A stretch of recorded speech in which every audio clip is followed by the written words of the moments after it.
Ассалаумағалейкум қазақ елі.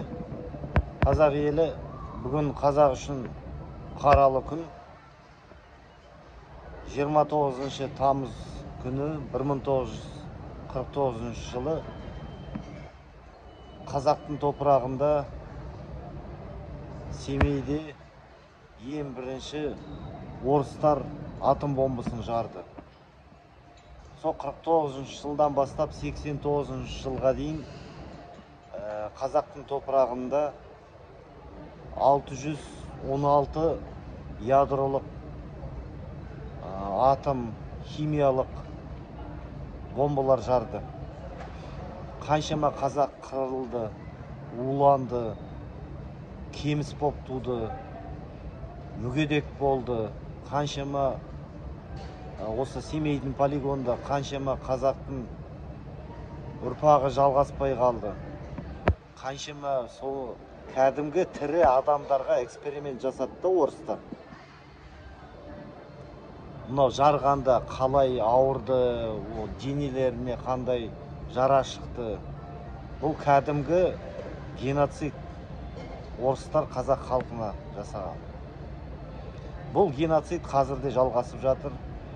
Қазірде орыстар, Путин, Ресей қазақтың топырағында, Сарышағанда, Орынбордан атып, Сарышағанда бомба жарып жатыр.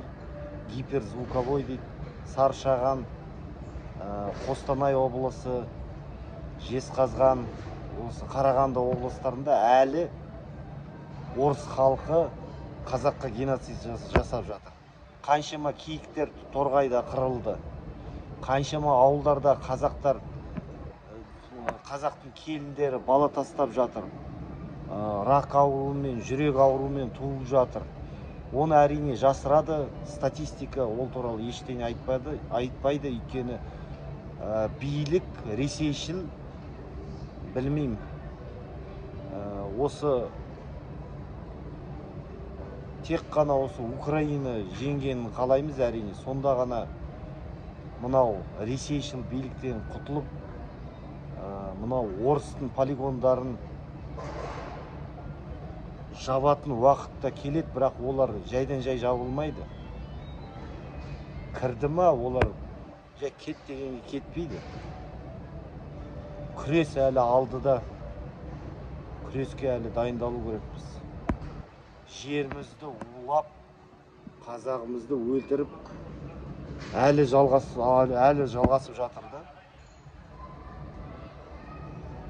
Геноцид, оккупация, Қазақияның топырағын әлі отарлап жатыр.